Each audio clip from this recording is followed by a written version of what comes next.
Beletrina v živo. En lep pozdrav v Beletrini v živo.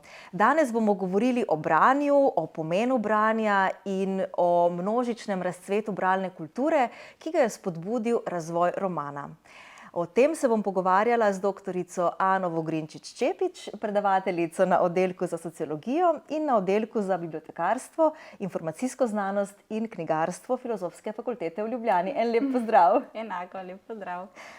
Kako vi najraje berete? Nekje sem zasledila, da zelo radi berete na vlaku. Ja, res je. Vlak je taka lepa, to potovanje z vlakom je taka ful lepa situacija za branje. In res imam občutek, da takrat tako, se mi prav neka glava na nek drug način odpre in prav tako potonam v besedilo. In to tudi, če je kompleksno besedilo, se mi zdi, da je ena taka posebna atmosfera v tem, da pač se nekaj dogaja na tak prijazen, nemoteč način, ti pa hkrati v nek svoj mehurček zlezaš knjižni in tam pač si učiš v drugih svetovih. Imam tako predstavo o tem nekem idealnem branju na vlaku, ki pa sicer se mi zdi, da ni tako zelo redka. Tako, ko govorim z ljudmi, mnogi rečejo, ja, na vlaku je top brati. Pač, če so pogoji prijazni, ampak je pa tudi res, da tega ne prakticiram pogosto in tudi v bistvu nisem zelo tega prakticirala, ampak kadar se je zgodilo, je bilo super. In glih to poletje sem imela priložnost, ker smo bili z družino kot turisti, pač smo se vozili s primestnim vlakom v center in nazaj in smo pa tako vsi družinsko brali na tistih vlakih in sem gotovila, da ta šarm še deluje in da je to super. Ampak ja, drugače pa v bistvu v zadnje čase, glede na situacijo, tako ni več tega lovljenja idealnega branja, ampak je kar tako, kadar se da, je super, če se mi le izide. No, izkoristite vsak trenutek, ko lahko. Mislim, v bistvu v praksi to pomeni, da takrat pred spanjem, ko so že vsi v poslah in je en tak vlažen mir in se mi zdi, da me nič ne more več zamotiti in me noben več ne rabi, ni mailov in klicev, takrat se mi zdi, da je neko razkošje, ko pač lahko se temu prepustim. In je to v bistvu zdaj najpogostejša praksa, ki jo še čuvam. Lepo. Tudi sicer zelo veliko raziskujete bralno kulturo. Več let ste imeli pogovore v Vodnikovi hiši domačije, kjer ste se pogovarjali z različnimi bralci o njihovih bralnih navadah. Kakšne so bile te izkušnje, kakšni so bili izsledki teh pogovorov? Ja, to je ful lepa izkušnja. V bistvu je to nekak ongoing projekt, ki je zdaj samo malo v pauzi zaradi drugih obveznosti. Jaz sem si res želela, tudi zaradi enih prejšnjih izkušenj pa raziskovalnih situacij, ki sem jih imela, sem si želela en tak prostor dobiti, nek tak čas, da bi lahko jaz preprosto z ljudmi govorila o tem, kako berejo. Tako pač njihova izkušnja, njihove prakse. In sem se potem dogovorila za en tak program v Vodnikovi domačiji, ki je kar trajal. V bistvu je bil to odprt termin za kogarkoli, ki želi o tem govoriti. In v bistvu ni šlo toliko za raziskovanje, da bi zdaj jaz neko empirijo zbrala, točno kako se zdaj pri nas bere in kakšne so te prakse, ampak je šlo v bistvu za to, pravzaprav na eni strani za razvoj pogovora o branju ali bralnega pogovora kot neke tehnike, kako to sploh zastaviti, tako kot neka moja ideja, kot neka metodologija, ki jo želim osvojiti. Drugo je bilo pa, pravzaprav me je zanimalo, kako ljudje sploh govorijo o branju, pravi, kaj povejo, kako to artikulirajo, kako neko to vlogo knjig v besedijo, kako bo to sploh izgledalo. No? In se je v bistvu tako zelo lepo izšlo, da je cel kup enih ugotovitev, ki jih lahko samo malo nanizam. Recimo, zelo me je presenetilo, kako pač tisti, ki so prišli seveda z neko željo, kako v bistvu jim je bilo užita govoriti o branju, ker se jim je zdelo, da to je tema, ki jo redko načnejo, so se čudili, da sploh tako ga zanima, ampak v bistvu so bili tako zelo navdušeni, da so povedali in so se skozi to, v bistvu skozi ta pogovor tudi na nek način sami sebe spoznali kot bralce, se pravi neko svojo bralno identiteto v bistvu sploh zazrli prvič, tudi skozi življenje in se pokaže, da ljudje pač so, da spreminjamo svoje bralne navade, da knjige nekako zaznamujajo tudi neka obdobja v življenju, da imajo neko svojo funkcijo in v bistvu to je bilo nekaj zelo lepega. Hkrati se hitro pokaže, da je to zelo oseben pogovor, zelo hitro, ker pač se prepleta z nekim tvojim življenjem, z nekimi potrebami in izkušnjami v času. In je to v bistvu taka zelo povezovalna izkušnja tudi med mano pa med bralcem. Pokaže se, kako v bistvu je pomembno neko okolje, v katerem bereš, čisto fizično, kako v bistvu knjige so nek iniciator spomina, kako v bistvu na neko knjigo vežeš cel kup dogodkov in občutenj tistega časa, tako da so v bistvu kot neki taki punkti skozi življenje. In v bistvu vse to je bilo tako nekaj novo. Hkrati pa sem jaz skozi to dobila tudi nek občutek, kako je pogovor o branju nekaj zelo drugega kot pogovor o neki knjigi ali pa neki literaturi, veliko bolj odprt, tudi na nek način antropološki, kot v bistvu neka taka narativna biografija. No? In v bistvu zelo zadovoljujoč tako za mene, kot za tistega, ki se z mano pogovarja. Predvsem ta izkušnja, verjetno, ko so vam pripovedovali o svojem doživljanju, a ne toliko o samem čtivu. Tako, to je čisto druga perspektiva. Ne? In se mi zdi tudi, da je tako, ne samo, da je veliko bolj osebno, ampak v bistvu ni toliko teže na tem, ni teža na neki analizi knjige ali pa neki interpretaciji, literarno-teoretski, ampak je v bistvu res, kako je tebi knjiga nekaj pomenila ali nekaj sprožila, ti pomagala. Lahko je to tudi čisto objektivno nek pofel žanr, neka knjiga, ki pač ni zelo visoko ocenjena, ampak je tebi nekaj dala. In se mi zdi, da to treba tudi ločiti, ne? Da ti lahko veš, da knjiga ni okej, ampak je tvoje branje doživetje ali pa to, kar ti da, tudi skozi to, da se ti življaš skozi kritiko pol nad njo, lahko neko zadoščenje in te nekam pripelje in je to v bistvu tudi treba vrednotiti. No in prav ta čustveni doživljajski del je tudi eden pomembnejših vidikov bil pri razvoju romana. O tem ste veliko raziskovali v vašem obsežnem delu Družabno življenje romana, kjer ste raziskovali povezavo razvoja romana v 18. stoletju v Angliji z nekakšnim razcvetom množične bralne kulture. Delo je zelo obsežno, ampak mogoče neka glavna povezava, kakšna je med tem nastankom romana in razcvetom branja. Ja, to v resnici gre skupaj, ena z drugim. V bistvu je roman tisti, ki nekako pripelje branje v neke širše množice, to zdaj v narekovajih, takrat še vedno ne v primerjavi z danes, ampak ja, nekako popularizira in komercializira branje in ga v bistvu pripelje v neko tak kontekst prostočasne zabave. In seveda je to povezano s celim kupom stvari, s celim kupom pogojev, ki jih pač kontekst Anglije 18. stoletja najprej izpolni, ampak v resnici gre za to, da je bil roman kot žanr tisti, ki svojo vsebino in formo v bistvu spodbudi, inicira neko novo, drugačno bralno izkušnjo, drugačno bralno prakso. In v bistvu roman, ker je bil po formi in pač vsebini, kakršen je bil, pravzaprav vpelje to branje, ki ga še danes dominantno prakticiramo, ne glede na spremenljive bralne platforme. To je to tiho, individualno branje v zasebnosti, za lasten užitek, tudi neko čisto emocionalno dimenzijo. To pa zato, ker je roman takrat začel govoriti v povezavi z vzponom meščanstva in tako naprej, v bistvu je začel govoriti o nekem vsakdanjem življenju. To je bila fikcionalizirana realnost. V bistvu je govoril bralcem o času, ki so ga oni živeli. In so se zelo hitro lahko povezali z junaki, hkrati so bili pa v bistvu junaki predstavljeni tudi skozi dominanten prvoosebni govor, skozi tip dnevniškega in pisanskega zapisa. V bistvu so bili zaradi te prvoosebne pripovedi zelo približani bralcu, si se ti lahko zelo hitro poistovetil in tudi veliko je bilo na tem emocionalnem opisovanju, na nekem close-upu v bistvu junakov in junakinj, z veliko nekega tega sentimenta, tako da so v bistvu bralci bili takrat čist paf nad tem približevanjem neke zelo izkušnje, ki so jo lahko pravzaprav prepoznali. Tako da v bistvu so se zelo hitro lahko povezali tako z junaki kot z avtorjem in se je tukaj vzpostavila res neka taka neprecedenčna povezava, zaradi česar so tudi doživljali to branje, v bistvu tako zelo, res so bili preč tudi lahko od tega in od te intenzivnosti in bližine in tega življenja v čevljih junakov.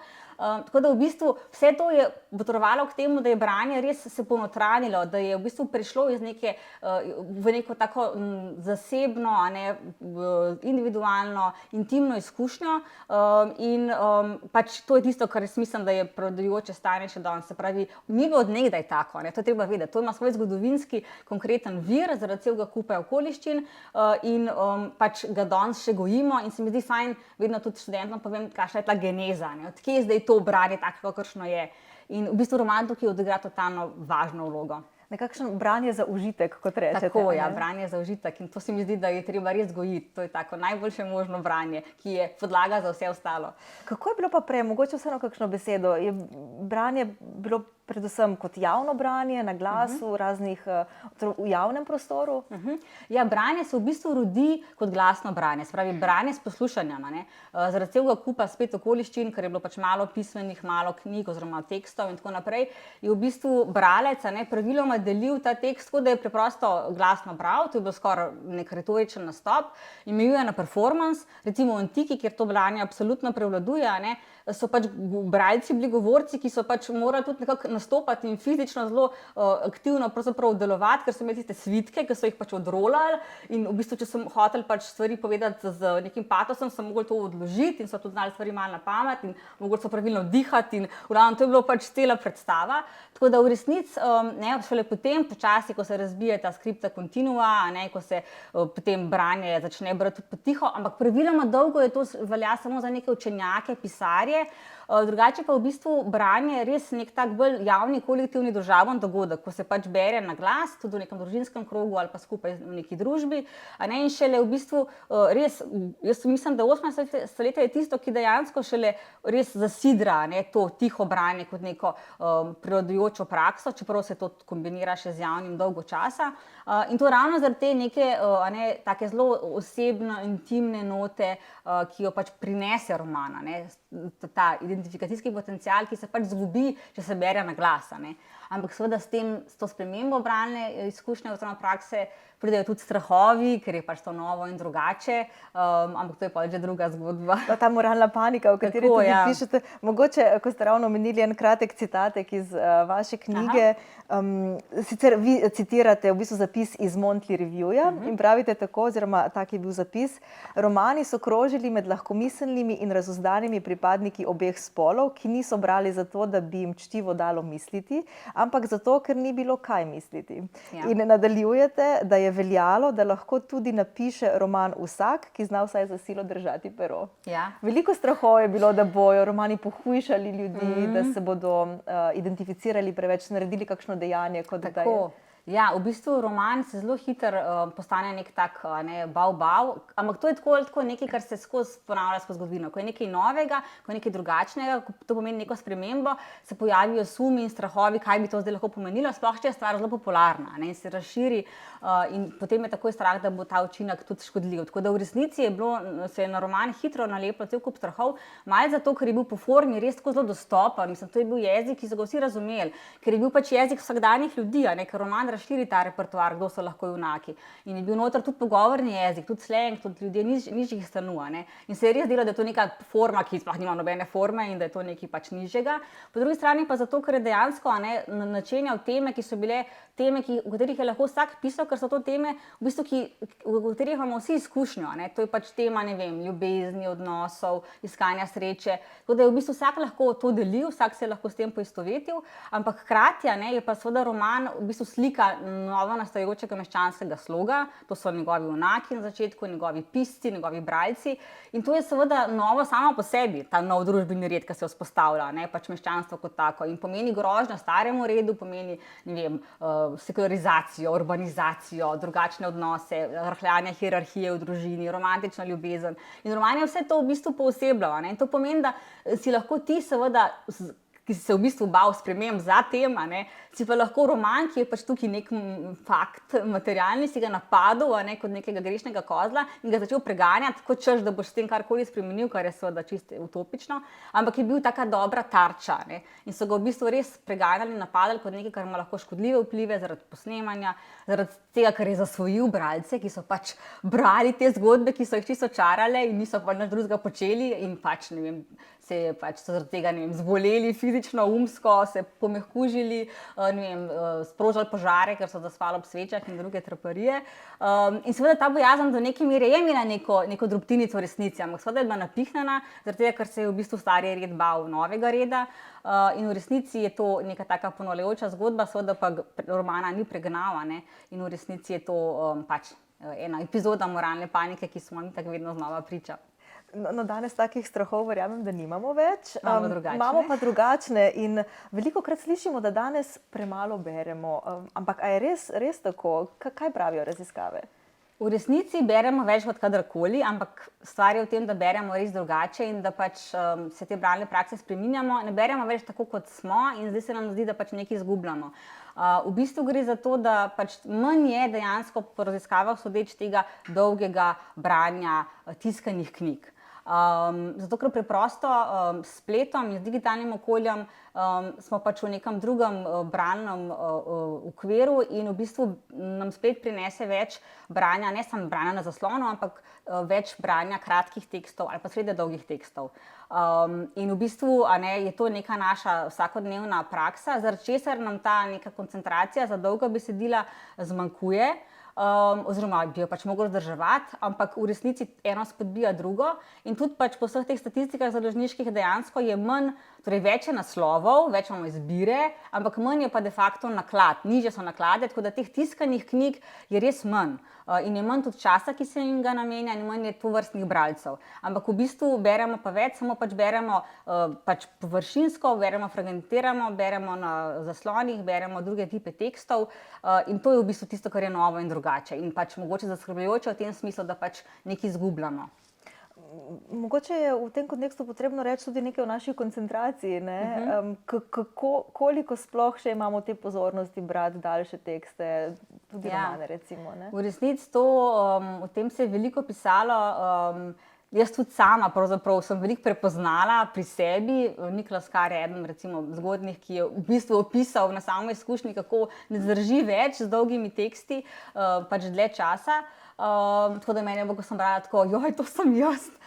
Bereš knjigo in hočeš kar nekam klikniti, ker smo se v bistvu že toliko navadili, da nas moti, če nas nič ne zmoti. Mi dejansko smo navajeni, da skozi nekaj blinka in piska in v bistvu gre za to, da ti, ko bereš na zaslonu, tam tekst ni več samostoječi element, ampak v bistvu ponikne v napravi, njegova avtonomnost v bistvu zgine, ker je v konkurenci z drugimi besedili in z drugimi aplikacijami, tako da v bistvu res ta neko zasidrano, fiksno branje zgolj enega teksta, brez drugih držljajev, je pravzaprav nam uhaja oziroma je redko. Tako da logično, da mi imamo druge vrste koncentracijo. To je tudi veščina, to je spretnost za nove čase. Ti moraš biti sposoben brati več tekstov hkrati, hitro delati 1000 stvari naenkrat in nekako reagirati na to okolje. Ampak seveda to ima neko ceno in ta cena je v tem, da pač tisto počasno, fiksno, mrtva črka na papirju, ki te pač drži, je v bistvu nekaj, kar je treba potem vzdrževati kot kondicijo. In je težko, tako da v bistvu ta pozornost nam peša, ampak fino pa je, da pravzaprav osvojiš to mogoče čim prej v življenju in potem v bistvu veš, kaj ti to da in potem tudi to čuvaš ali pa vsaj vzdržuješ. Hkrati pa pač moraš tudi furati to neko vsakdanje življenje, ki pa terja to drugo fragmentirano pozornost. Tako da v bistvu oboje rabimo. Ne gre za to, da zdaj se borimo za staro in rečemo, novo je slabše, ampak v bistvu fino je, da veš, da poznaš pluse obojega in jih pač probaš ohraniti. Jaz vedno pravim, da je boljše in kot ali. Treba je ta in čuvati. No, ker prav to, nekaj urno branje daljših tekstov nam pa da to užitkarsko bralno izkušnjo, kot rečete. To fragmentarno nas nekoliko pusti.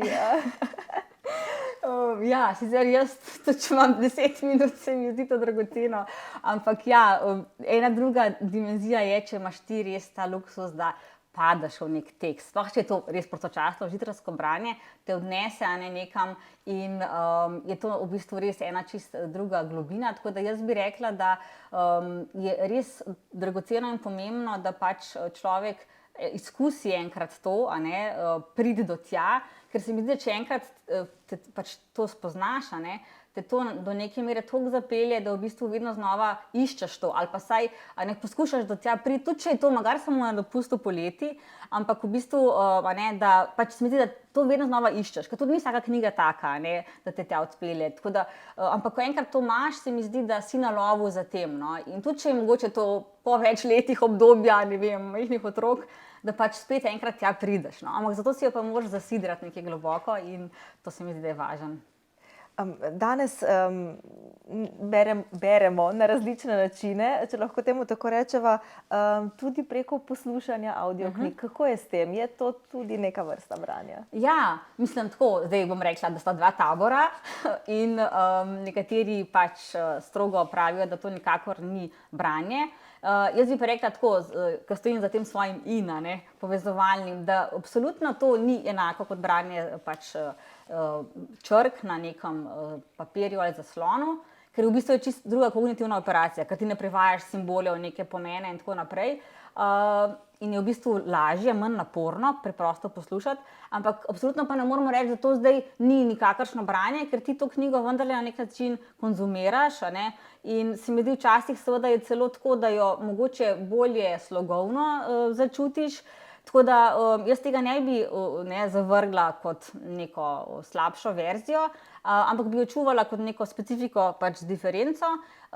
Še najlepše je mogoče govoriti o neki kombinaciji, ne? Ni vse za vse, ne? Ker se tudi govori oziroma raziskave kažejo, da se manj zapomniš, ko nekaj samo poslušaš, ampak so pa teksti, ki se ti čisto drugače usedejo, če jih slišiš. Super je recimo, če mogoče poznaš tekst, pa ga potem slišiš. Super je, če bere mogoče avtor sam.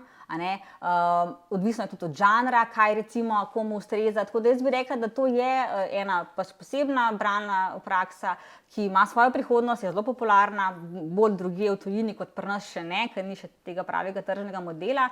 In mnogim je tudi bolj ustrezna, recimo so tudi ljudje, ki so slušni tipi, ne?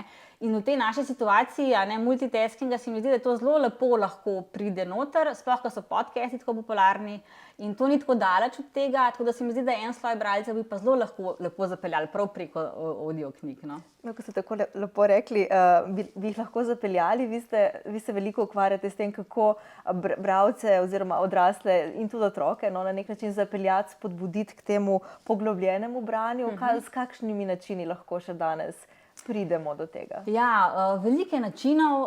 Jaz mislim, da ena od stvari, itak to je neka taka kolektivna zaveza družbe morala to biti pravzaprav, da bi na vsakem koraku, kjer se let da, nekako knjige imele svojo vlogo. Jaz mislim, da so še vedno premalo knjige izkoriščene kot nek vir, ne? Ker v bistvu ni teme, kjer ne bi mogli neke knjige poturiti zraven. Zato jaz rečem vedno, da v bistvu in na fakultetah in na šolah posod v bistvu bi lahko knjige ob tej strokovni literaturi, tudi leposlovne knjige, preprosto postavili kot eno od virov, zato ker se čisto drugače teme tam postavijo in z njimi se čisto drugače povežeš. To se mi zdi ena stvar. Drugače se mi zdi zelo pomembno res to branje za užitek, v bistvu hitro vtakniti vse mogoče kurikulume. In metoda je preprosto taka, ti v bistvu moraš, najbolj zanesljivo je, da otrok oziroma odrasel, kdorkoli dobi pravzaprav neko svojo notranjo motivacijo za branje, kar pomeni, da v bistvu mora biti njemu fajn. To, da je njemu fajn, ti moraš pravzaprav do tega priti, to povezati. Se pravi, nekaj, kar njega itak zanima, nekako povezati s knjigo pa z branjem. V bistvu sestaviti neko tako kombinacijo, da bo potem otrok preko tega, če že ne drugače, prišel do knjige in da bo v bistvu on res dobil to zadovoljivo, to užitkarsko izkušnjo, ker potem, ko enkrat ima, jo bo tudi sam hotel iskati. Tako da se mi zdi, da je to bistveno, zato je treba nekako obdajati s knjigami nas in vse posod ljudi in jih pravzaprav pripeljati nasprot. Veliko o tem govoriti o tem, kako se bere od bralni izkušnji, ker če ti nekomu poveš, kako si ti navdušen nad nečem in kako te je čisto pretreslo, je v bistvu, ne glede na to, kaj si bral, je v bistvu to tako zasvoljivo, da se mi zdi, da potegne. Tako da ta pogovor o branju, mimo tega zdaj točno, kaj je treba brati, pa kaj je dobra literatura, samo da v bistvu to neko branje kot doživetje ti posvojiš in da ti postane neka uteha in zadovoljstvo. To se mi zdi, pa lahko bi še ful govorila, tako da se mi zdijo pa ključne stvari, no. Ta res nek notranji čustveni moment doživljanja, ki povezuje ljudi, kot ste rekli. Za konec morda, če pokukava še malo v prihodnost, bi si upali napovedati, kako bo z našimi bralnimi navadami, kako bomo brali, kakšni so vaši občutki ob tem? Ja, jaz bi rekla tako, all inclusive, no? Bi rekla, da se ne bojim, da bodo ene stvari kar zginile ali da bo tiskana knjiga umrla in vse te zadeve, ki so se napovedovale že 100-krat. Ampak se mi zdi, da bo na voljo res cel kup enih diferenciranih bralnih praks na vse mogoče načine, ampak da bodo v bistvu tudi različne platforme nekako se zasidrale v nekih svojih nišah in z neko svojo specifiko. Se pravi, zvočne knjige, potem knjige, ki so pač na papirju in tiskane, bodo po mojem se še bolj bohotile ali pa delale na svoji estetski podobi, na tem, da bodo privlačne in dišeče in otipljive in sploh krasne, za darila in za neko zbirko in za skratka te stvari.